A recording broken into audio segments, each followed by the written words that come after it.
ሰላም እንደምን ቆይታችኋል የተወደዳችሁ ተመልካቾቻችን ይህ የኢትዮጵያ ቴሌቪዥን ነው 7 ሰዓት ሆኖ ዜና ኢትዮጵያ በሁለተኛው ምዕራፍ ነው ተመልሷል የአጀንዳ ጉዳያችንን ጨምረን ሰፊ የሀገር ውስጥና የውጭ ዘገባዎችን አካተን እስከ 8 ሰዓት ድረስ በዜና ኢትዮጵያ ከናንተ ጋር ቆይታ እናደርጋለን የዛሬ ዕለተ አርብ ዜና ኢትዮጵያን የምንመራው መታሰቢያ ደረጃና ማህሌት ታደለንን አብራችሁን ስለምትሆኑ እናመሰግናለን የ7 ሰዓት አበይት ጉዳዮቻችንን አስቀድመን እንጠቁማችሁ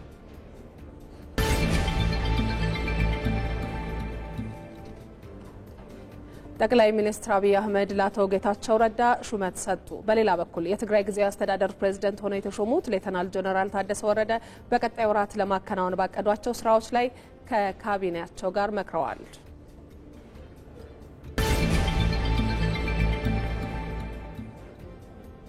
በአማራ ክልል እየተካሄደ ያለው የምክክር አጀንዳ ማሰባሰብ ምዕራፍ የትኛውም የማህበረሰብና የፖለቲካ አካል አለኝ የሚለውን አጀንዳ በሰለጠነ መንገድ በማቅረብ ችግሮች እንዲፈቱ እድል የሚሰጥ መሆኑ ተገለጸ።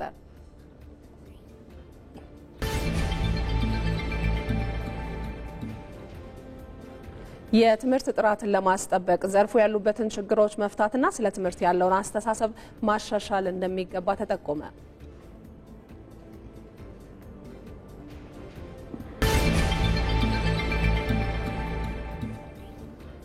ከውጪ አሜሪካና ኢራን ባወዛጋቢው የቴህራን የኒኩሌር ፕሮግራም ላይ አዲስ ስምምነት ለመድረስ በነገው ዕለት ኦማን ውስጥ ስብሰባ ይቀመጣሉ።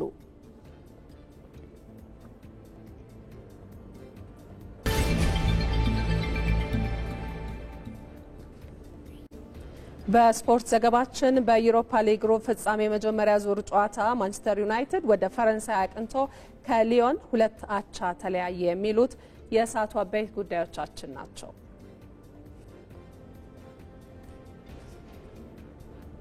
ዜና ኢትዮጵያ እነዚህንና ሌሎች ጉዳዮች ከመላው ኢትዮጵያ አካቶ በያላችሁበት ከናንተ ጋር ቆይታ ያደርጋል። በተለያዩ አካባቢዎች ላይ በመናነሳቸው ጉዳዮች ላይ ተጨማሪ ሀሳቦችን እንጋራለን። 6 ሰዓት ራሄል ፍሬውን አግኝተናት ነበረ። በአማራ ክልል እየተካሄደ የሚገኘው የሀገራዊ ምክክር ኮሚሽኑ አጀንዳ ልየታ ምዕራፍ እየተከናወነ ይገኛል። አሁን ወደ መጠናቀቂያው ነው ያለው።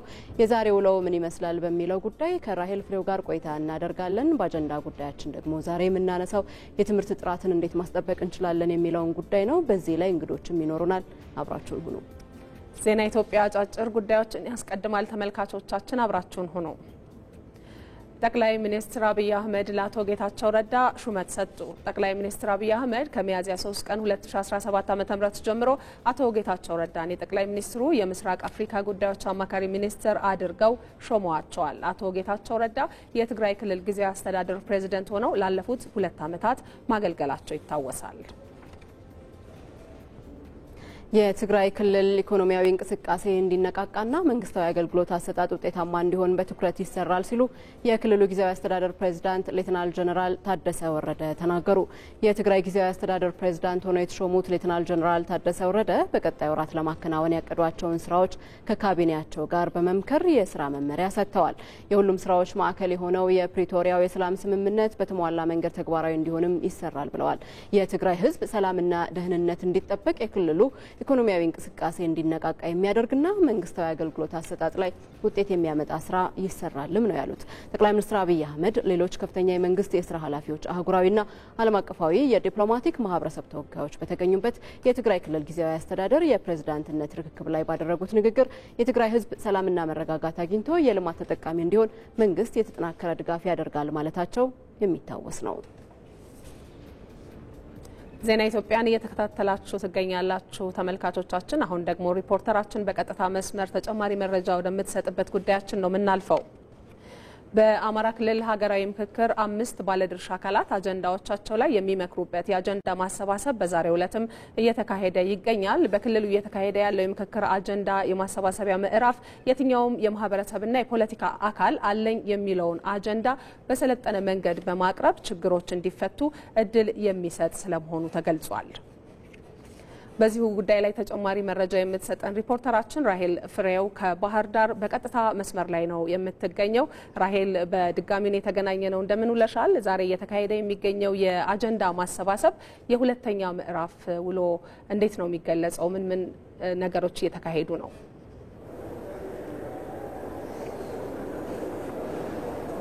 አመሰግናለሁ። እንግዲህ በባህር ዳር እየተካሄደ በሚገኘው ሀገራዊ ምክክር ኮሚሽን አጀንዳ የማሰባሰብ ምዕራፍ በሁለተኛው ምዕራፍ ላይ ነው የምንገኘው። ይህ ምዕራፍ ደግሞ በሀገሪቱ ሁለንተናዊ እንቅስቃሴ ጉልህ የሆነ ሚና ያላቸው አጀንዳ በማፍለቅ ማህበረሰቡን በማንቀሳቀስ በመምራት ጉልህ የሆነ አጀንዳን ጉልህ የሆነ ቦታ ያላቸው ስፍራ ያላቸው የህብረተሰብ ክፍሎች የተወያዩ የሚገኙበት አጀንዳቸውን እየለዩ የሚገኙበት ምዕራፍ ነው። በአምስት የማህበረሰብ ተወካዮች ወይም ደግሞ ባለድርሻ አካላት ናቸው እዚህ ውይይት እያደረጉ የሚገኙት። ፖለቲካ ፓርቲዎች፣ ያስፈጻሚ የስራ አካላትን የሚመሩ የተቋም ኃላፊዎች እንዲሁም ደግሞ በተለያዩ አደረጃጀቶችን የወከሉ የሲቪክ ማህበራት፣ የሃይማኖት አባቶች፣ የከፍተኛ ትምህርት ተቋማት ናቸው። በዚህ የሁለተኛው ምዕራፍ የአጀንዳ ማሰባሰብ ምክክር ላይ አጀንዳቸውን እየለዩ ከአጀንዳቸው መለየትን ባለፈ ደግሞ በአገር አቀፍ ምክክር የሚወክላቸውን ግለሰብ የሚወክሉበት የውይይት ምዕራፍ ነው ማለት ይቻላል። እንግዲህ በዚህ ውይይት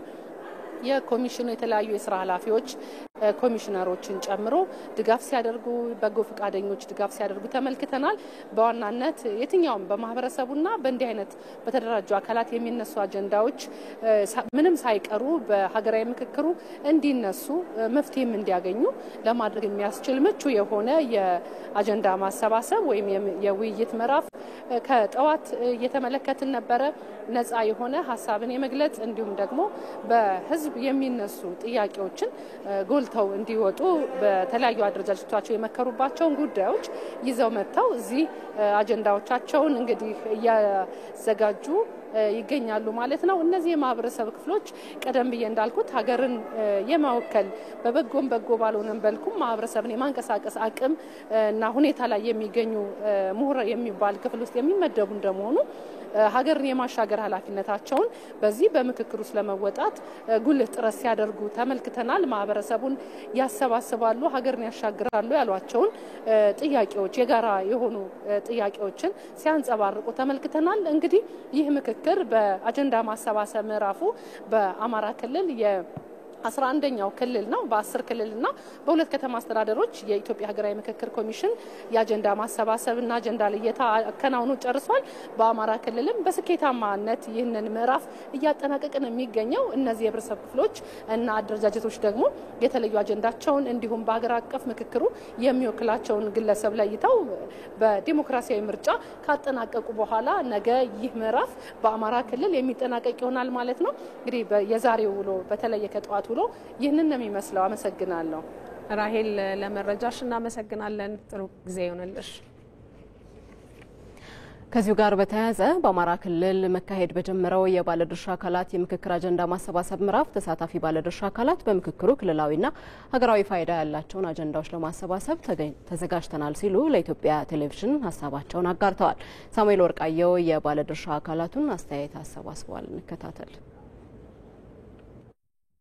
በእኛ ሀገር ውስጥ እንዳለመታደል ሆኖ ለረጅም ዘመናት የሰለጠነ ፖለቲካ ባህል አልነበረንም። ግጭቶቻችንን የምንፈታበት መንገድ የመሳሪያ በማንሳት ነው ወይም የኃይል አማራጭን ብቻ መጠቀም ነው። አሁን ግን በትግል በለውጥ ይህ የሀገራዊ ምክክር ኮሚሽኑ መጥቷል። የሀገራዊ ምክክር ኮሚሽኑ ደግሞ ይዞት የመጣው ትልቅ እድል የትኛውንም አጀንዳ ወደ ጠረጴዛ ያመጣል።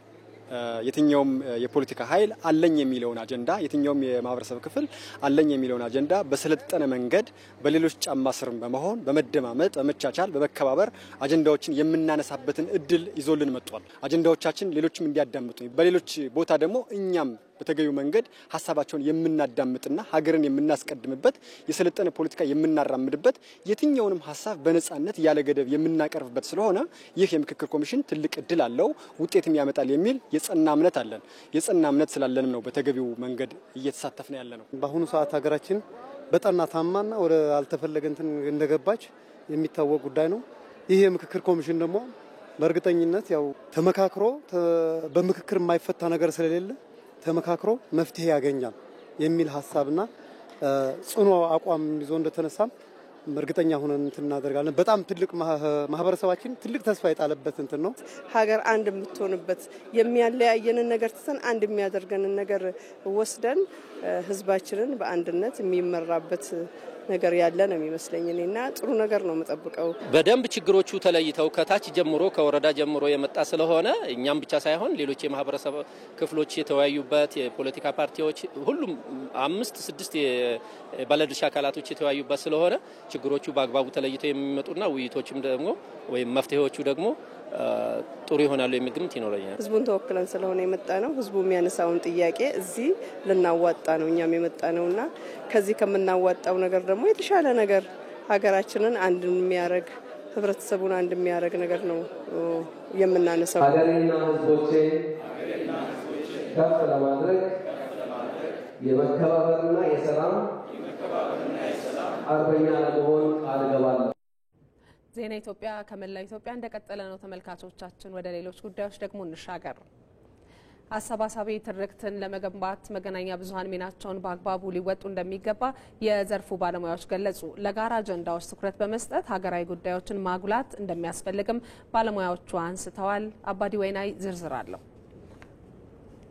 የብዝሃ ማንነት ባለቤት የሆነችው ኢትዮጵያ ለዘመናት የቆየ የመቻቻልና የመከባበር እሴት ያላት ሀገር ናት።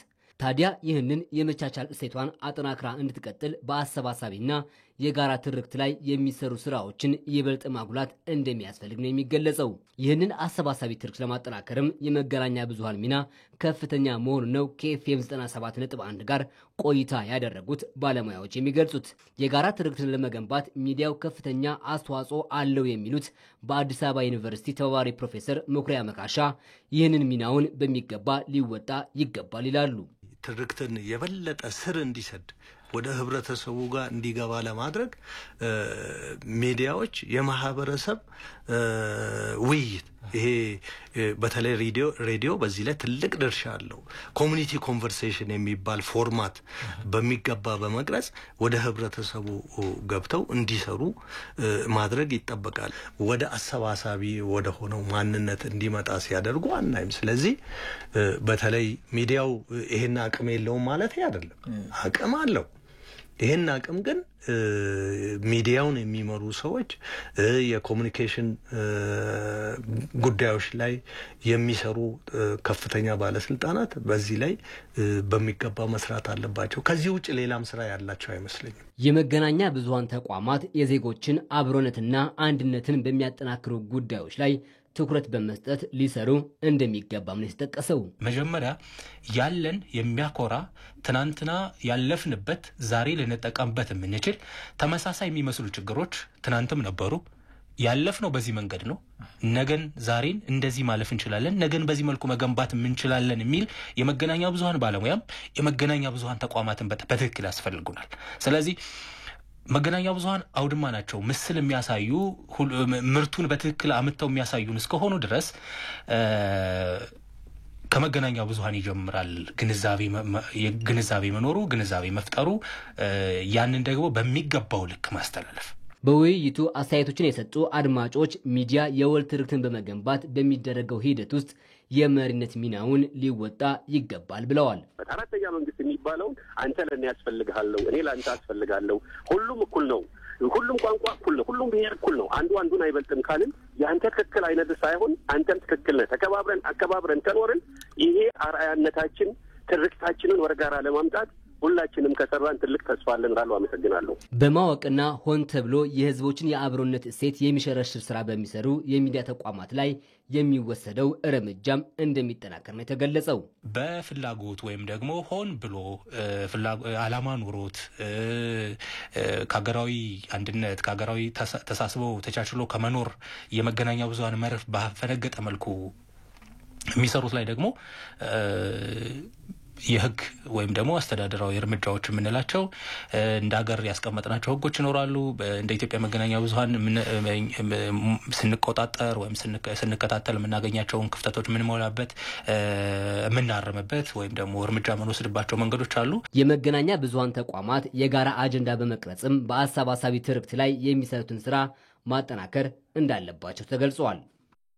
ዜና ኢትዮጵያን እየተከታተላችሁ ትገኛላችሁ ተመልካቾቻችን። ከፍታ በኋላ ስንመለስ ደግሞ መወለድ ቋንቋ ነው የሚለውን ብሂል የሚያጠናክር ከጓደኝነት ስለተሻገረ ወዳጅነት ከወደ ደቡብ ኦሞ ዞን የምንነግራችሁ ይኖረናል።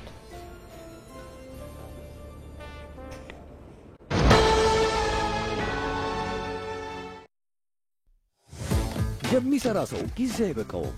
ስለዚህ ረጅሙን ጉዳይ በዘዴ ያሳጥረዋል። ወራዊ የአገልግሎት ክፍያዎቹን በቀላሉ ሲቢ ብር ፕላስ ያስታውሰዋል። ታታሪዋ ወጣት ቀኗ ይብቃቃላታል።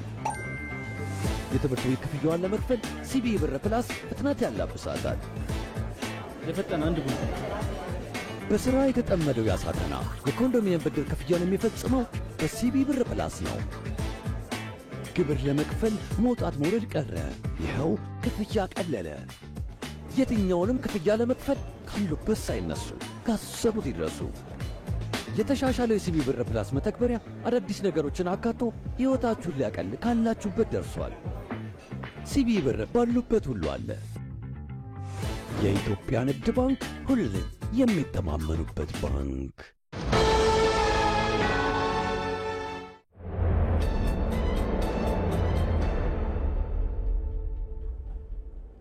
ዜና ኢትዮጵያን እየተከታተላችሁ ትገኛላችሁ ተመልካቾቻችን። አሁን ደግሞ በአጀንዳነት ወደምንመለከተው ጉዳይ ነው የምንሻገረው።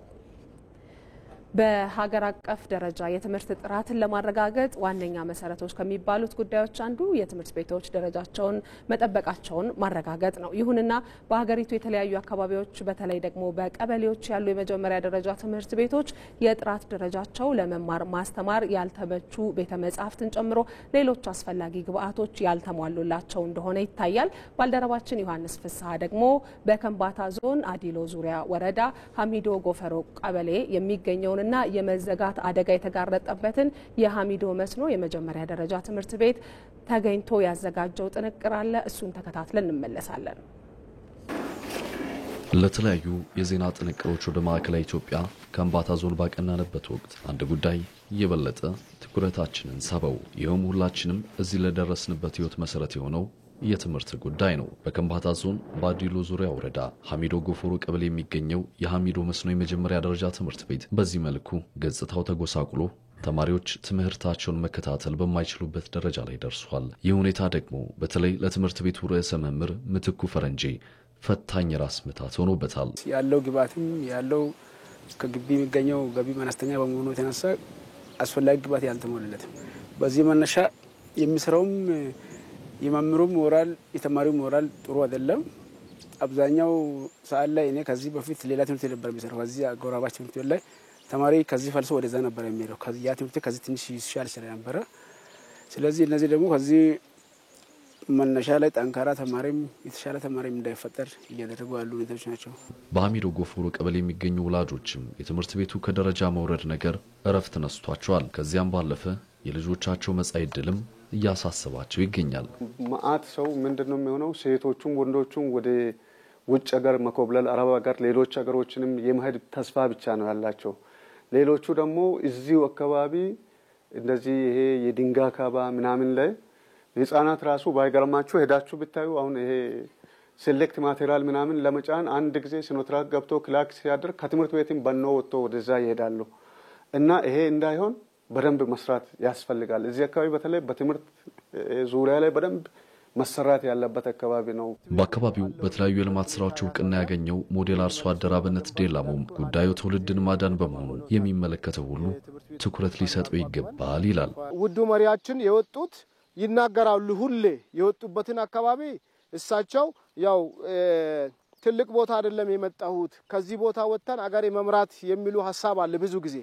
ከዚህ ትምህርት ቤት የሚወጡ ልጆች ለዓለም መነጋገሪያ፣ ለአፍሪካ መነጋገሪያ፣ ለኢትዮጵያ መነጋገሪያ የሚሆኑ ዕውቀቶች የሚፈልቁበት ትምህርት ቤት ነው። ያን ለማድረግ ደግሞ ትምህርት በሞራል በደስታ የትምህርት የመቀበል አቅም ኖሯቸው እንዲማሩ ተማሪዎችን ከዚህ አፈር ላይ እናንሳ የሚል ሐሳብ ነው ያለኝ።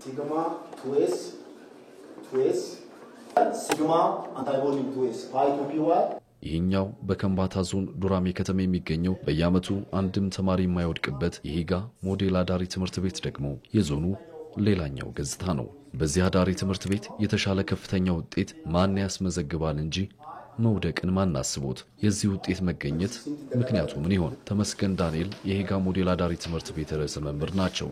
ተማሪዎች ማይሰሩ ከሆነ የሚተኙ ከሆነ ትርፍ ሰዓት የሚበዛ ከሆነ ዲስግሬድ ያደርጋሉ። ይህንን ያው በጣም ኮች ስለሚደረጉ በቅርበት ስለምንከታተላቸው እንደዚህ አይነት ነገር እንዳይኖር ይደረጋል። ሁለተኛ የመምህራን ኮሚትመንት ነው። እዚህ ትምህርት ቤት መምህራን የተማሪዎቻቸውን ውጤት ለማየት እጅግ ጓጓሉ።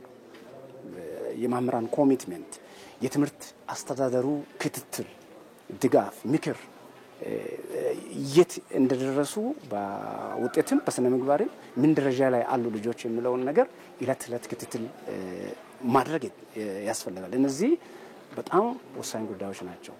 የአሚዶ መስኖ የመጀመሪያ ደረጃ ትምህርት ቤት ያጋጠመውን ችግር ጨምሮ በዞኑ የትምህርት ጥራትን ለማረጋገጥ ምን እየተሰራ ነው ስንል የዞኑን ትምህርት መምሪያ ጠይቀናል። ይህ ከትምህርት ፍትሐዊነትና ተደራሽነት አንጻር በጣም በስፋት ተሰርቷል። ግን ኳሊቲ ኦፍ ኤዱኬሽን ላይ ገና መስራት እንደሚጠበቅብን የሚያሳየን ብዙ ነገር አለ። ምክንያቱም ስቲል እንደ ሀገርም እንደ ክልልም እንደ ዞንም ስንመጣ በሀገር አቀፍ ደረጃ እያሳለፍን ያለው የተማሪዎች ቁጥር ከ5% በታች ነው። እንደኛውን 4.4 ነው እንደኛ ዞን። እንደ ሀገር ከኛም በታች ነው። እንደ ክልልም ስንመጣ ከዞኑ በታች ነው ያሳለፉት። ወደ ክልል አቀፍም ስንመጣ እንደኛውን 48.4 ነው ያሳለፍነው በ2016 ክልል አቀፍን 8ኛ ክፍልም ማለት ነው። እንደ ሀገር ደግሞ ስንመጣ የምናየው ነገር አለ። ስለዚህ ምንድነው ኳሊቲ ኦፍ ኤዱኬሽን ላይ መስራት እንዳለብን እንደ ዞናችንም እየሰራን ያለንበት ነገር አለ። እንደ ክልልም እንደዛ አቅጣጫ ተይዞ እየተሰራ ያለበት ሁኔታ አለ። ተመልካቾች በዚህ በአሚዶ ቀበሌ የተገነባው የመስኖ አንደኛ ደረጃ ትምህርት ቤት ውስጥ የመጀመሪያው ክፍል ውስጥ ያገኘው ነው አንድ ሐሳብ ነው። ኮራጅ ሟች ነው፣ አስኮራጅ ደግሞ ገዳይ ነው ይላል። በእርግጥም የሀገራችን የትምህርት ስርዓት በኩረጃ ምክንያት የገባበትን ችግር ለሚያቅሰው ይህ ሐሳብ ትልቅ መሆኑን ለማሰብ አያዳግትም።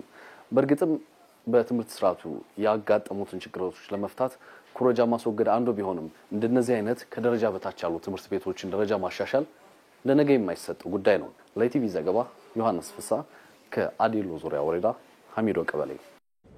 በተያያዘ የትምህርት ጥራትን ለማስጠበቅ ዘርፉ ያሉበትን ችግሮች መፍታትና ባለድርሻ አካላት ስለ ትምህርት ያላቸውን አስተሳሰብ ማሻሻል እንደሚገባ ተጠቁሟል። ዋለልኝ ታምር። ያለ ትምህርት አገር ማደግ አይችልም የበርካቶች አባባል ነው። በኢትዮጵያ ያለው የትምህርት ስርዓት ጥራቱን ጠብቆና ከዘመኑ ጋር ተሻሽሎ እንዲቀጥል የተለያዩ ተግዳሮቶች ይታያሉ። ኢቲቪም ይህንኑ የትምህርት ጥራትን ጉዳይ በጠዋቱ የአዲስ ቀን ሀገራዊ ጉዳይ አጀንዳ በማድረግ እንግዶችን ጋብዞ በተሰጠው አስተያየት በትምህርቱ ላይ የግብዓት ውስንነት፣ የመምህራንና የተማሪዎች ተነሳሽነት ከተግዳሮቶች መካከል ተጠቅሰዋል። ከኢኮኖሚው አንጻር አስፈላጊውን ግብዓት ከማሟላት አንጻር በርካታ ክፍተቶች እንዳሉ የሚያመላክቱ ጉዳዮች አሉ። ሌላው መምህራን በበቂ ሁኔታ እንዲሁም በብቁና ተነሳሽነት ባላቸው መልኩ የማዘጋጀቱ ስራ ላይ አሁንም ክፍተቶች ይታያሉ። ሌላው ስራ ትምህርት ነው። በተግባር የሚፈተን አይነት ስርዓተ ትምህርት ወደዛ መሄድ እንዳለብን የሚያመላክቱ ጉዳዮች አሉ። ሌላ ተማሪና ወላጅ አካባቢ ያለው ጉዳይ ነው። የተማሪዎች ለመማር ያላቸው አፒታይት አነስተኛ መሆን፣ ይሄ ከምን ጋር ነው የሚያያዘው? በዋነኛነት ከስራ ከኢምፕሎይመንት ጋር ይያያዛል። ሌላው ግጭት ነው። አንዳንድ አካባቢዎች ላይ ያለው ግጭት ትምህርት ቤቶች ፕሮፐርሊ ፋንክሽን እንዳያደርጉ፣ ሰላማዊ መማር ማስተማር ሂደት እንዳይኖር ያደርገዋል። የትምህርት ጥራቱን ለማስቀጠል በመንግስት በመምህራንና በሌሎችም ባለድርሻዎች የሚሰሩ ስራዎች ተጠናክረው መቀጠል እንዳለባቸው የኮተቤ ትምህርት ዩኒቨርሲቲ አካዳሚክ ምክትል ፕሬዚዳንት ዶክተር ሽመልስ ዘውዴ ገልጸዋል። በአጠቃላይ መወሰድ መቻል ያለበት አንድን ሀገር ለመቀየር መሰረት መሆኑንና ትውልድን ለማስቀጠል ዋናው ትምህርት መሆኑን መገንዘብ ያስፈልጋልና በዚህ በኩል መንግስት ከመምህራንም ጋር ከሚመለከታቸው አካላት ጋር ዛሬ ያለው ትውልድ መስዋዕትነት ከፍሎ ወደፊት የሚመጣውን ትውልድ ሀገር ለማስቀጠል እዛ ላይ መስራት እንዳለበት የጋራ ስምምነት መፍጠር አለበት ብዬ አስባለሁ። እኔ መምህራንን ማዘጋጀትና በዛ ደረጃ መምህራን ወደ ትምህርት ቤት ሄደው በአግባቡ ተማሪዎችን የሚያስተምሩበትን ሁኔታ መፍጠር ያስፈልጋል። ሁለተኛው ቴክኖሎጂ ነው። ከቴክኖሎጂው ጋር የሚዛመድ ስርዓተ ትምህርት መስጠት ያስፈልጋል። ትምህርት ቤቶች የተደራጁና ምቹ የመማሪያ ማዕከላት ከሆኑ የተማሪውንም ሆነ የመምህሩን ተነሳሽነት ያሳድጉታል ያሉት ዶክተር ሽመልስ በዚህ ረገድም ያሉ ስራዎች ተጠናክረው መቀጠል አለባቸው ብለዋል። በትምህርት ሚኒስቴር የትምህርት ፕሮግራሞችና ጥራት ማሻሻል መሪ ስራ አስፈጻሚ ዶክተር ዮሐንስ ወጋሶ እንዳሉትም የትምህርት ጥራትን ለማረጋገጥ ከሚሰሩት መካከል የትምህርት ቤቶችን ደረጃ ለማስጠበቅ በሚሰራው ስራ ከፍተኛ ለውጥ ታይቷል። የትምህርት ለትውልድ እንቅስቃሴን አስቀጥሎ መሄድም በትኩረት እየተሰራበት መሆኑን ነው ዶክተር ዮሐንስ የገለጹት። የጀመርነው ስራ አንዱ ትልቁ የትምህርት ለትውልድ እንቅስቃሴ ነው። የትምህርት ለትውልድ እንቅስቃሴን አስቀጥሎ መሄድ እንደ ትምህርት ሚኒስቴር ልዩ ትኩረት ሰጥተን የምንሰራ ነው የሚሆነው። ሌላው ሁሉም ሰው የሚፈልገው የራሱን የደም ናሙና ውጤት ነው የሚፈልገው። ለምን? ምክንያቱም ያንን የደም ናሙና ውጤት ውስጥ በሽታ ከተገኘ መታከም እንዲችል። የሌላን ሰው ቢወስድ ግን ያው ህይወቱ ላይ አደጋ ስለሚሆን፣ ትምህርትም እንደዛ ነው። የራሱ ያልሆነን ነገር መውሰድ በመጨረሻ ጉዳቱ ሞትም ጭምር ነው። እሱን ብቻ ወይም እሷን ብቻም ሳይሆን ሌላኛውንም ይዞ መሄድ ነው እና አስተሳሰብን መቀየር መቻል አለብንና በዘላቂነት ሞራል ኤጁኬሽን ብለን ያመጣነው ትምህርት ዜጎችን የተሟላ ስብዕና እንዲኖራቸው ያደርጋል ብለን እናስባለን። የትምህርት ጥራትን ለማረጋገጥ በሚደረገው ጥረት መሰረተ ልማቶችንና የትምህርት ቤቶችን ደረጃ በማሟላት የትምህርት ስርዓቱን በማሻሻል የመምህራንን ብቃትና ተነሳሽነትን በማሻሻል ረገድ የሚሰሩ ስራዎች ተጠናክረው መቀጠል እንዳለባቸውም ተጠቁሟል። ተመልካቾቻችን ይህንኑ ጉዳይ በተመለከተ እንግዳ ጋብዘናል። ከእንግዳችን ጋርም ተጨማሪ ማብራሪያዎችን እየጠየቅን ቆይታ እናደርጋለን። እንግዳችን የትምህርት ምዘናና ፈተናዎች አገልግሎት ዋና ዳይሬክተር የሆኑት ዶክተር እሸቱ ከበደ ናቸው። ዶክተር በቀጥታ መስመር ላይ ስለተገኙልንና ለሚሰጡን ማብራሪያ አስቀድመን እናመሰግናለን። ወደ ጥያቄያችን ሳመራ ቀደም ሲል በተለይ ደግሞ ባለፉት ዓመታት የትምህርት ጥራቱ ችግር እንደነበረበት እንደ ማሳያ ከሚጠቀሱ ጉዳዮች መካከል አንደኛው በ12ኛ ክፍል መልቀቂያ ፈተና ላይ የተመዘገቡ ያለፉት ዓመታት ውጤቶች ናቸውና ከዚህ አኳያ በተለይ የዘንድሮ የ12ኛ ክፍል የፈተና ዝግጅት ምን ይመስላል፣ ምን እየተሰራ ነው የሚለውን ጉዳይ እናንሳ። በጣም አመሰግናለሁ። ጥያቄው ደርሶኛል። እንግዲህ ፈተና በራሱ የብቸኛ የትምህርት ማረጋገጫ መሳሪያ አይደለም። ነገር ግን ፈተና ለትምህርት ማረጋገጥ ስራ ወይም የትምህርት ጥራት ማረጋገጥ ስራ የበኩሉን አስተዋጽኦ የሚያደርግ አንድ ትልቅ መሳሪያ ነው። መረጃ በመስጠት የተደራጀ ግብ መልስ ለተማሪው፣ ለወላጅ፣ ለመምህሩና ለትምህርት አመራሩ በማቅረብ በኩል የሚያደርገው ትልቅ አስተዋጽኦ ስላለ ማለት ነው። ከተነሳው ጥያቄ አንጻር በአሁኑ ሰዓት ላይ የፈተና ዝግጅት ኦልሞስት ወደ መጠናቀቅ የደረሰበት ሁኔታና ያንን የመገምገም የማረጋገጥ ስራ ነው እየሰራን ያለ ነው። ዝግጅቱን የመጀመሪያ ከባለፈው ዓመት ልምድ በመውሰድ ፈተናዎቹ የአግባብነትና የጥራት ደረጃን የማረጋገጥ ስራው ከጊዜ ወደ ጊዜ እጅግ በተሻለ ሁኔታ እንዲሄድ የተደረገበት ሁኔታ አለ። የፈተና አግባብነት ስንል ስርዓተ ትምህርቱን መሰረት ያደረጉ መሆኑን፣ መርሃ ትምህርቱን መሰረት ያደረጉ መሆኑን፣ ሁሉም ማንኛውም አይነት ጥያቄ እያንዳንዱ ተማሪ ከተማረው ከእጁ ካለው መጽሐፍና መጽሐፍ ላይ ብቻ መሆኑን፣ እንደዚሁም ደግሞ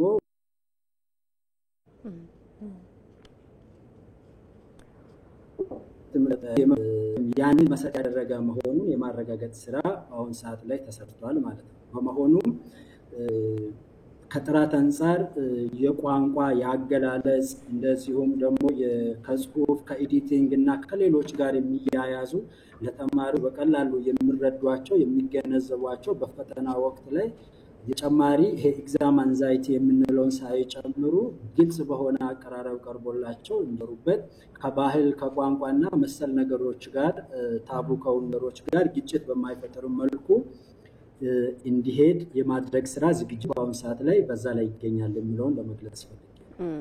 ዶክተር የትምህርት ጥራትን ከማስጠበቅ አንጻር ከተሰሩ ስራዎች ውስጥ አንዱ እንግዲህ ባለፉት ዓመታት የ12ኛ ክፍል ብሔራዊ መልቀቂያ ፈተና ተማሪዎች በዩኒቨርሲቲዎች ውስጥ እንዲወስዱ ተደርጓልና ይሄ ምን ልምድ ተወሰደበት? በተጨባጭስ ምን ለውጥ አምጥቷል? መልካም። በኢትዮጵያ ታሪክ 3 መሰረታዊ ስራዎች ተሰርቷል። ጊዜያዊ የመጀመሪያው የኤግዛም ካንስሌሽን የምንለው ተለምዶ ማትሪክ ተቃጠለ ተብሎ የሚነገረው ሲወሰድ የነበረ ነው።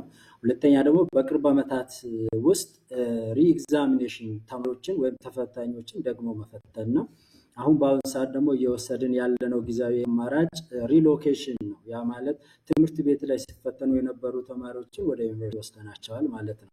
እነዚህ 3ቱ መሰረታዊ በኢትዮጵያ ታሪክ ላይ የተወሰዱ የነበሩ እርምጃዎች በየወቅቱ ካጋጠሙ ችግሮች አንጻር ጊዜያዊ የሆነ እርምጃዎች ናቸው ማለት ነው። በመሆኑም ፈተናው በዘላቂነት ከዩኒቨርሲቲዎች ወጥቶ በየትምህርት ቤቱ ተማሪዎች ባሉበት የሚሰጥበት ሁኔታ እየተሰራ ነው ያለው። ያም ስራ በዘላቂነት ሊሰራ የሚችለው ፈተናው ሙሉ በሙሉ ወይም በአብዛኛው በበየነ መረብ ወይም ኮምፒውተርን መሰረት ባደረገ የፈተና አሰጣጥ ስርዓት ላይ ስንተካው ነው ማለት ነው። ይህንንም ተከትለን አምና ወደ 30 ሺህ የሚጠጋ ተማሪ ፈትነናል በበየነ መረብ።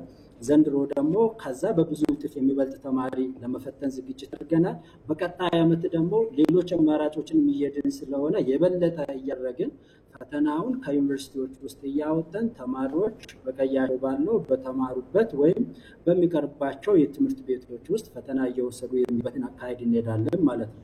ያ እስከሆን ድረስ ግን በወረቀት የሚፈተኑ ልጆችም ቢሆኑ ዩኒቨርሲቲው ጋር ቀድመው ገብተው የዩኒቨርሲቲውን አካባቢ የሚያውቁበት የሚረዱበትና ድጋፍ የሚደረግላቸውን ሁኔታ እያመቻቸን እንገኛለን። ልምምድ እንዲያደርጉ እድል እየሰጠን እንገኛለን። በየጊዜው ደግሞ የሚደግፏቸውን ሰዎች ያ ማለት ከዞን ከክልል እስከ ወረዳ ድረስ ከትምህርት ቤት ድረስ ያለውን መዋቅር ስለፈተናውና ለፈተናው በሚዘጋጁበት ሰዓት ላይ ሊያደርጉ የሚጓቸው ቅድመ ዝግጅቶችን የማሰልጠን መረጃዎችን የመስጠት ቀድሞም የማድረግ ነገሮችን እየሰራን እንገኛለን። ከጥቂት ቀናት በኋላ ደግሞ በበየነ መረብ የሚወስዱ ልጆች ፈተናውን በሚወስዱባቸው ኮምፒውተሮች ልምምድ እያደረጉ ራሳቸውን እየተዋወቁ የሚሄዱበትን ሁኔታ እያደረግን እንገኛለን የሚለው ባጭሩ ነው። ዶክተር እሸቱ ምናልባት አሁን ያነሱት በተለይ ደግሞ የፈተናውን ጥራትም ማረጋገጥ ተደራሽነቱንም ከማረጋገጥ አኳያ ያሉ የመሰረተ ልማት ችግሮችንም ለመፍታት እየተሰራ ያለው ስራ ምንድነው? የተገኘው ውጤትስ? አሁን ቀደም ሲል ያነሷቸው በኦንላይን ነው ፈተናው የሚሰጠውና ሁሉም ተማሪዎች ጋር እንዲደርስ ለማድረግ ሁሉም በአካባቢያቸው እንዲፈቱ ለማድረግ ተደራሽነቱን ጥራቱን ለማረጋገጥ የተሰራው ስራ ምን ውጤት አመጣ ልንል እንችላለን? በጣም ጥሩ ጥያቄ ነው የቀረበው። በዩኒቨርሲቲዎችና ከዩኒቨርሲቲዎች ውጪ ባሉ የመንግስትና የግል እንደዚሁም የማህበረሰብ የቦርዲንግ ስኩሎች ውስጥ ነው አሁን እየሰጠን ያለ ነው። በዚህ ዓመት አምና ከነበሩ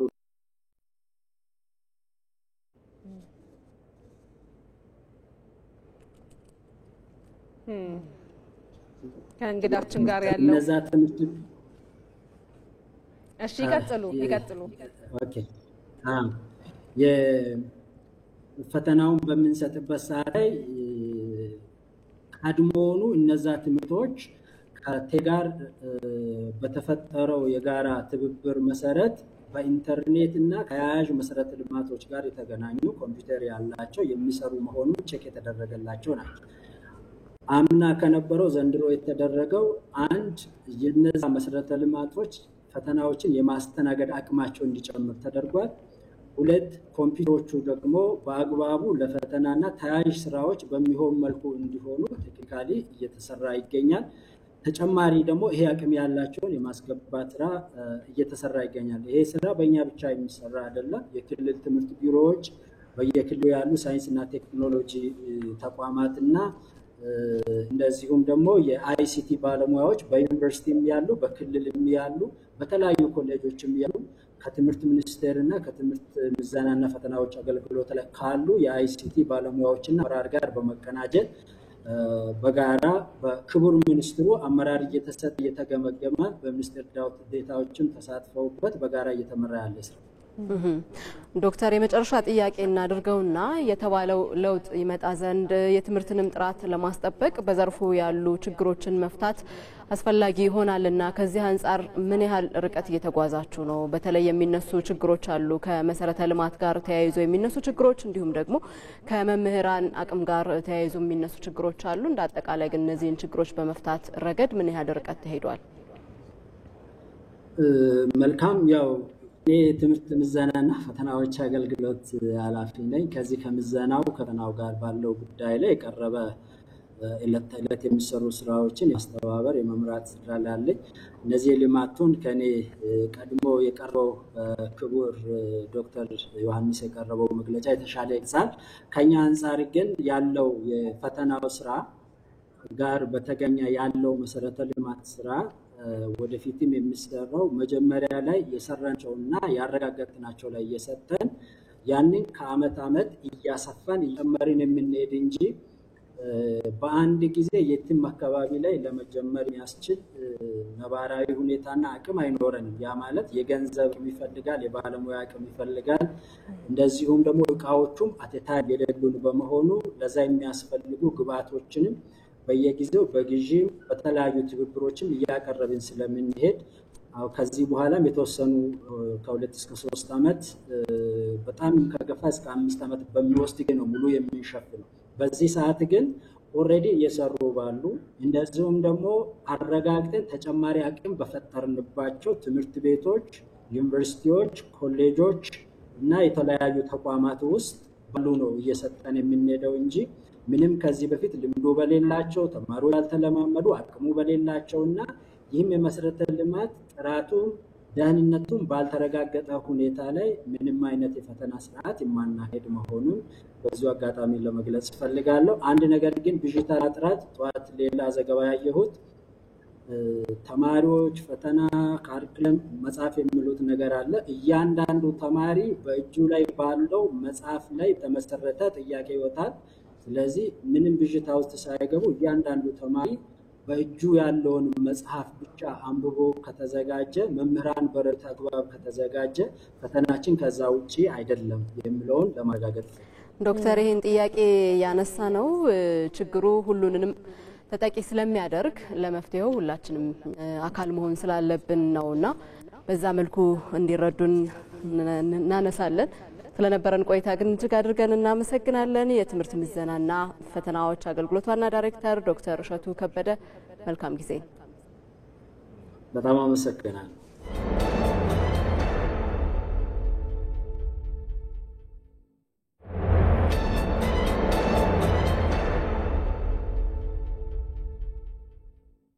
ተመልካቾቻችን ዜና ኢትዮጵያ ከመላው ኢትዮጵያ እንደቀጠለ ነው። አሁን ደግሞ ቀደም ሲል ጠብቁን ወዳልናችሁ ዘገባ ነው የምንሻገረው። የሀገር ሰው ሲተርት መወለድ ቋንቋ ነው ይላል። በስጋ ከተዛመዱት በላይ አንዳንዶች ከጎረቤቶቻቸው በአጋጣሚ ከተዋወቋቸው ጋር የጠበቀ ወዳጅነት ሊመሰርቱ ይችላሉ።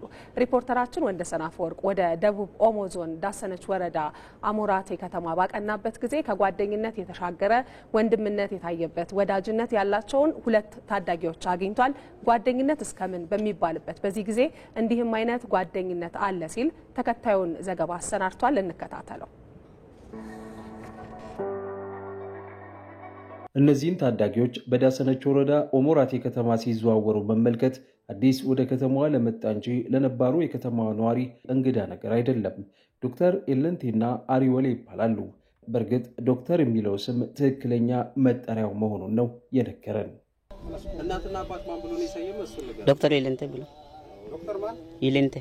ዶክተር ኤለንቴ የመራመድ እክል ገጥሞት ዊልቸር ላይ ያረፈ ሲሆን ጓደኛው ደግሞ ወዳጁን ኳላ እየገፋ እያገዘው ህይወት በኦሞራቴ ከተማ ቀጥሏል። ስለ ሁኔታቸው ቀረብ ብለን የጠየቅናቸውም የከተማዋ ነዋሪዎች ታዳጊዎቹን ለዓመታት በዚህ መልኩ ከተማ ውስጥ ሲንቀሳቀሱ እንደሚያውቋቸው ጓደኝነታቸውም እጅግ አስገራሚ እንደሆነ ነገሩን። ስለ ጓደኝነታቸው የጠየቅነው ዶክተር ጅማሮውን እንዲያስታወሰን። ቆይቷል በጣም ከ2008 ጀምሮ ነው። ያ እሱ ህፃን ነው ያን ጊዜ። አሁን አደገ ነው በቃ አንድ ሰፈር ስለሆነ ማገዝም ጀመረ፣ ይሄ መዞርም ጀመረ። ትምህርት ቤትም ሲሄድም እሱ ነው፣ ሲመለስም እሱ ነው። እሱ አንድ ሰፈር ነን። እኔም ትልቅ ነኝ፣ እሱ ትንሽ ነው። ግን አንድ ሰፈር ስለሆነ በቃ ከሱ ጋር ጫወተን እንትን ይደረጋል። በቃ ይረዳኛል፣ እኔም ያገኘሁትን እሱን እረዳለሁ። ሁለቱ ታዳጊዎች ከተማ ውስጥ ሲንቀሳቀሱ አብረው የሚጓዙ፣ ወደ ትምህርት ቤት ሲያቀኑም ሆነ ሲመለሱ አብረው የሚንቀሳቀሱ ናቸው። አሪ ወሌን ለምን ይህንን ልታደርግ ወደድክ ስል ጥያቄን አቀረብኩለት። ጓደኛዬ ስለሆነ ሲል በዚያ በልጅነት ጣፋጭ አንደበቱ ተናገረ። እኔ ወደ ትምህርት በዚህ ወደዚህ እኔ ጓደኛ ስለሆነ በብዙዎች የተመሰከረለት ጓደኝነታቸው ከቤት እስከ ትምህርት ቤት ብሎም እስከ መዝናኛ ቦታዎች የሚዘልቅ ነው። እሱ 3ኛ ክፍል ተማሪ ነው፣ እኔ ደግሞ 9ኛ ክፍል ተማሪ ነው። አንድ ላይ ተጉዘን ስንሄድ እሱ ወደ ራሱ ትምህርት ቤት ሄዳል። ግቢ ካስገባኝ በኋላ እሱ ራሱ ይማራል፣ ትምህርቱን ይማራል። እኔም ራሱ ትምህርት ክላስ ገብቼ እማራለሁ። እረፍት ስንወጣ እሱ ይመጣል። ያ ኪሳችን ያለው እንትን ገንዘብ ቆቆር ምናምን እንበላለን።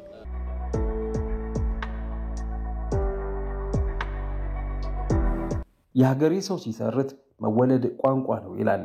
በስጋ ከተዛመዱት በላይ አንዳንዴም ከጎረቤቶቻቸው ብሎም በአጋጣሚ ከተዋወቋቸው ሰዎች ጋር የጠበቀ ወዳጅነት የሚኖራቸው አሉ። ግለኝነት በስቷል በሚባልበት በዚህ ዘመን እንዲህ ያለ ጓደኝነትና መደጋገፍን ይስጠን የሚሉም ብዙዎች ናቸው። በተግባር የተፈተነ ጓደኝነት ነው ያየነው። ለብዙዎቻችን ማስተማሪያ የሚሆን ጓደኝነት ያው ጉድለትን መሙላት አይደለ? አንቺ የሌለሽን እኔ ስሞላለሽ እኔ የሌለኝን አንቺ ስትሞይልኝ ነውና እሱን በተግባር ያሳዩ ህጻናት ናቸው። እውነት ነው። በዚሁ እንዲያድግኛም ምኞታችን ነው። ምክንያቱም ገና ታዳጊዎች ናቸው። ብዙ የህይወት ዘመን ይጠብቃቸዋል። በቀጣይ አንዳንድ ጊዜ ጓደኝነትን ስታስቢ የሆነ ቦታ ላይ ይጀመራል፣ ነገር ግን መሀል ላይ እንቅፋቶች ሲበዙ ደግሞ የሚቀርበት አጋጣሚ አለና ይሄ ያየነው በታዳጊዎቹ ላይ ከዛ የተሻገረ ስለመሆኑ ነው። ምክንያቱም አካል ጉዳተኛ ነው አንደኛው፣ ወደ ትምህርት ቤት መሄድ ሲኖርበት መንቀሳቀስ ሲኖርበትም አንደኛው ጓደኛው ነው ይሄንን አገልግሎት የሚሰጠውና እስካሁን እንግዲህ ሰለቸኛ አላለም። ለአመታት የቀጠለ ድርጊትም ጭምር ነው። ጓደኝነት እንዲህ ሲሆን ደግሞ ይደግ አብራችሁ ጓደኝነታችሁን ከእናንተ ጋር አብራችሁ ይደግ ብለን እንመርቃችኋለን። አንቺ ምን ያህል አመት የዘለቀ ጓደኝነት አለሽ መቲ? ከ20 አመት በላይ ጓደኝነት የዘለቀ ጓደኝነት አለ። መሀል ላይ የሚፈጠሩ ክፍተቶች ይኖራሉ። በቦታ መራራቅ ሊኖር ይችላል። በስራ በተለያየ ህይወት አጋጣሚ መራራቆች ቢኖሩም እንኳን ሁሌም ግን እንዳለ ወይም ደግሞ እንዳለች ፊልም ታደርጊያት ጓደኛ ትኖርሻለች። ባይኖሩም እንዳሉ ታስቢያለሽ። ጓደኝነትሽ ግን ይቀጥላል፣ በርቀት አይገደብም። እናንተንም ያጠንክርላችሁ ጓደኝነታችሁ እንላለን። ወደ ሌሎች ዜናዎች ደግሞ እንሻገራለን ተመልካቾች። ወደ ውጪ ዘገባችን ነው የምንሻገረው። አሜሪካና ኢራን በአወዛጋቢው የቴህራን የኒውክሌር ፕሮግራም ላይ አዲስ ስምምነት ለመድረስ በነገው ዕለት ኦማን ውስጥ ስብሰባ ይቀመጣሉ ተብሏል። ይህንን ጉዳይ አለምነህ ዋሴ በትንታኔ ያስቃኘናል። የሁለቱ ሀገራት ውይይት የሚካሄደው ውጥረት ውስጥ ሆነው ነው። ኢራን በድርድሩ ዋዜማ በሚደረግብን ዛቻ የተነሳ የዓለም አቀፉ አቶሚክ ኤነርጂ ኤጀንሲ የኒውክሌር ተቆጣጣሪዎችን ከሀገሯ ልታባረር እንደምትችል አስጠንቅቃለች። የአሜሪካ ውጭ ጉዳይ ሚኒስትር ማርኮ ሩቢዮ በበኩላቸው የኦማኑ ስብሰባ በሁለቱ አገራት መካከል የሚደረግ የቀጥታ ድርድር ነው ብለዋል። ኢራን በውጭ ጉዳይ ሚኒስትሯ አባስ አርጋቺ በሚመራ የልዑካን ቡድን ስትወከል፣ በአሜሪካ በኩል ደግሞ የአሜሪካ የመካከለኛው ምስራቅ ልዩ ልዑክ ስቲቭ ዊትኮፍ ይመራል። ትራምፕ ባለፈው ሮብ በሰጡት መግለጫ ነገ አርጋቺና ዊትኮፍ በኦማን የሚያካሄዱት ውይይት ያለ ስምምነት ወይም ያለ ውል ቢጠናቀቅ ኢራን ላይ ወታደራዊ እርምጃ የመወሰድ ዕድሉ ፍጹም ሊሆን የሚችል ነው ሲሉ አስጠንቅቀዋል። እስራኤል በዚህ ውስጥ ማለትም ሊወሰድ በሚችለው ወታደራዊ እርምጃ ውስጥ በጣም ተሳታፊ ትሆናለች፣ የእርምጃው ቀዳሚ መሪም ትሆናለች ብለዋል። ትናንት ሐሙስ የኢራኑ መንፈሳዊ መሪ አያቶላ አሊ ካሜኒ ከፍተኛ አማካሪ በሰጡት መግለጫ ኢራን ተሰንዝሮብኛል ላለችው ዛቻ ምላሽ የራሷን በጋሪ እርምጃዎች ልትወስድ እንደምትችል ያስጠነቅቃሉ። የዛቻ መቀጠልና የኢራን የወታደራዊ ጥቃት ሁኔታ ውስጥ መሆን የዓለም አቀፉን አቶሚክ ኤነርጂ ኤጀንሲን መርማሪዎች ማባረርና ምንም አይነት ትብብርን መንፈግ ጨምሮ የመከላከያ እርምጃዎችን እንድንወስድ ሊያደርገን ይችላል ብለዋል አማካሪው። አማካሪው ሪር አድሚራል አሊ ሻምካኒ በኤክስ ገጻቸው ባወጡት በዚህ መግለጫቸው እርምጃችን የበለጸጉትን ዩራኒየሞች ወደማይገኙበት መደበቂያ ስፍራ ማስተላለፍንም ሊጨምር ይችላል ብለዋል። በዋሽንግተን የአሜሪካ ውጭ ጉዳይ ሚኒስቴር ቃል አቀባይ ታሚ ብሩስ ኢራን ሳት እንዳይላት አስጠንቅቀዋል። የእንዲህ አይነት ድርጊት ዛቻ ኢራን ሲጀመርም የኒውክሌር ፕሮግራሜ ሰላማዊ ነበር ከማለቷ ጋር አብሮ አይሄድም ብለዋል ጋዜጠኞች። ሲቀጥሉም የዓለም አቀፉን አቶሚክ ኤነርጂ መርማሪዎች ከኢራን ማባረር ነገሮችን የሚያባብስና በኢራን በኩል የተፈጸመ ከባድ ስህተት ይሆናል ብለዋል። አያይዘውም የነገው ውይይት ኢራኖች የኒውክሌር ህልማቸውን ለመተው የምር አቋም እንዳላቸው ወይም እንደሌላቸው ለመወሰን የሚካሄድ ነው ብለዋል። አሜሪካ በዚህ ሳምንት የኢራን የኒውክሌር ፕሮግራምና የነዳጅ ዘይት መዋቅሮች ላይ ያነጣጠሩም አዲስ ማዕቀቦች መጣሏ የሚታወቅ ነው። ይሁን እንጂ የአሜሪካ ውጭ ጉዳይ ሚኒስትር ማርኮ ሩቢዮ በወታደራዊ ጥቃት ዛቻ ውስጥ የሚካሄደው የነገ የኢራንና አሜሪካ ቀጥተኛ ውይይት ፍሬ እንደሚያፈራ ይሰማቸዋል። ስብሰባው ወደ ሰላም እንደሚያደርሰን ተስፋ እናደርጋለን አሉ በፕሬዝደንት ትራምፕ የካቢኔ ስብሰባ ላይ ሲናገሩ ሩቢዮ እንደዛ እንደሚሆን ተስፋ አለን ብለዋል ሲደመድሙ። ተመልካቾቻችን አሁን ደግሞ የውጭ ምንዛሪና የዓለም አቀፍ ግብይት መረጃን ከተከታዩ ጥንቅር እንከታተላለን።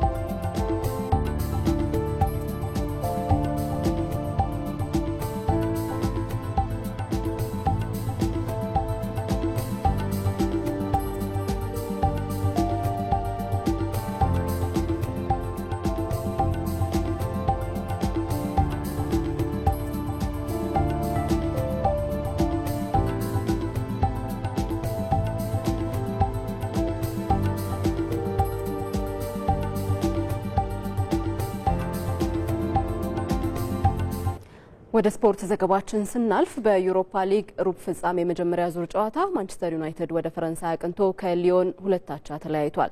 ግብ ጠባቂው አንድሬ ኦናና የሰራው ስህተት ተፈጥሯዊ መሆኑን አሰልጣኝ ሩበን አሞሪም ከጨዋታ በኋላ አስተያየታቸውን ሰጥተዋል። በሌላ ጨዋታ ቶተንሃም አቻ ሲለያይ ላዚዮ ደግሞ ተሸንፏል። አዲስ የሸዋስ የዩሮፓ ሊግ የመጀመሪያ ዙር የሩብ ፍጻሜ ጨዋታዎች ትላንት ምሽት ሲደረጉ የእንግሊዝ ተወካዮቹ ማንቸስተር ዩናይትድ እና ቶተንሃም አቻ ተለያይተዋል። ወደ ፈረንሳይ ተጉዞ ከኦሎምፒክ ሊዮን ጋር የተጫወተው ማንቸስተር ዩናይትድ በግብ ጠባቂው ስህተት ምክንያት ነጥብ ተጋርቶ ተመልሷል። በግሩፓማ ስቴዲየም የተደረገው ጨዋታ 2-2 ነው የተጠናቀቀው። የፈረንሳይ ክለብ ቲያጎ አልማዳ 25ኛው ደቂቃ ላይ የመጀመሪያውን ግብ አስቆጥሯል። ለግቧ መቆጠርም የአንድሬ ኦናና ስህተትም ታክሎበታል። የመጀመሪያው አጋማሽ ጭማሪ ሰዓት ላይ ሌኒ ዮሮ ያስቆጠራት ግብ ማንቸስተር ዩናይትድ አቻ ሆኖ ወደ መልበሻ ክፍል እንዲያመራም አድርጓል። እስከ 88ኛው ደቂቃ ድረስ ተጨማሪ ግቦችን ሳያስቆጥሩ የቆዩት ሁለቱ ክለቦች በሁለተኛው አጋማሽ የተሻለ መንቀሳቀስ የቻለው የሩበን አሞሪም ቡድን በጆሹዋ ዜርኬዚ አማካኝነት መሪ ሆኗል። ጨዋታው በዩናይትድ 2-1 አሸናፊነት ሊጠናቀቅ ሰከንዶች ሲቀሩት ግን በተደጋጋሚ ስህተቶችን በመፈጸም ክለቡን ዋጋ እያስከፈለ የሚገኘው የአንድሬ ኦናና ስህተት የእንግሊዙ ክለብ አቻ ለመለያየቱ ምክንያትም ሆኗል። ከምሽቱ ጨዋታ በፊት በቀድሞ የማንቸስተር ዩናይትድ አማካይ ኒማንያ ማቲች የሰላ ትችት ያጋጠመው ኦናና በስነ ልቦና ጫና ውስጥ ሆኖ ባደረገው ጨዋታ የቀድሞ ተጫዋቹን አስተያየት ትክክለኛነት ያረጋገጠ ግልጽ ስህተትን በመፍጠር ለኦሎምፒክ ሊዮን መልካም ዕድልንም አመቻችቷል። የማንቸስተር ዩናይትድ የምንጊዜም ደካማው ግብ ጠባቂ በሚል የተተቸው አንድሬ ኦናና ኳሱን መቆጣጠር የሚችልበት አጋጣሚ ቢኖርም ያንን ማድረግ አልቻለም። በ2023 ዩናይትድን ከተቀላ ቀለ ወዲህ ከየትኛውም የፕሪሚየር ሊጉ ግብ ጠባቂዎች በበለጠ 8 ስህተቶችን የፈጠረው ኦናና 2 ግቦችም በሰራው ስህተት ተቆጥረውበታል። ግብ ጠባቂው አንድሬ ኦናና ስለሰራቸው ስህተቶች የተጠየቁት ሩበን አሞሪም እኔ ከዚህ የበለጠ ስህተቶችን ሰርቻለሁ ብለዋል። በቶተንሃም ሆትስፐር ስቴዲየም ከጀርመኑ ኢንትራ ፍራንክፈርት ጋር የተጫወተው ቶተንሃም ሆትስፐር 1-1 ተለያይቷል። ኢንትራ ፍራንክፈርት ሁጎ ኤኬቲኮ ባስቆጠራት የ6ኛ ደቂቃ ግብ መሪ መሆን ቢችልም ከ20 ደቂቃ በኋላ ፔድሮ ፖሮ ባለሜዳውን ክለብ አቻ አድርጓል። የጨዋታው ኮከብ የሆነው የፍራንክፈርት ግብ ጠባቂ ካኦ ሳንቶስ ግብ መሆን የሚችሉ ኳሶችን በማዳን የለንደኑን ክለብ የማሸነፍ ዕድልም አጥብበዋል። ጫና ውስጥ የሚገኙት አንጄ ፖስቴኮግሉ በቀጣይ ዓመት የአውሮፓ ተሳትፎን ለማግኘት ያላቸው ዕድልም የተመናመነ ሲሆን ዛሬ ባሳየነው ጨዋታ ማሸነፍ ይገባን ነበር ሲል ነው ከጨዋታ በኋላ አስተያየታቸውን የሰጡት። ወደ ኖርዌይ ተጉዞ ቦዶ ግሊመንትን የገጠመው ላዚዮ 2-0 1-0 ተሸንፎም ተመልሷል። በነጥብ ጨዋታ ለመጀመሪያ ጊዜ በተገናኙበት የሩብ ፍጻሜ መርሃ ግብር ኤልሪክ ሳልትነስ ሁለቱን ማሸነፊያ ግቦች አስቆጥሯል። በተመሳሳይ በሜዳው ኤብሮክስ ስቴዲየም አትሌቲክ ቢልባውን የገጠመው የስኮትላንዱ ሬንጀርስ 0-0 ተለያይቷል። ተመልካቾቻችን እኩለ ቀን 6 ሰዓት ላይ የጀመረው ዜና ኢትዮጵያ በተከታተላችሁት መልኩ ተጠናቋል። ከኛ ጋር ስለነበራችሁ እጅግ አድርገን እናመሰግናለን። ዜና ኢትዮጵያን እየመራን መታሰቢያ ደረጀና ማህሌት ታደለ በያላችሁበት ከእናንተ ጋር ቆይታ አድርገናል። አብራችሁን ስለነበራችሁ በድጋሚ አመስግነናል። በሰላም ዋሉ።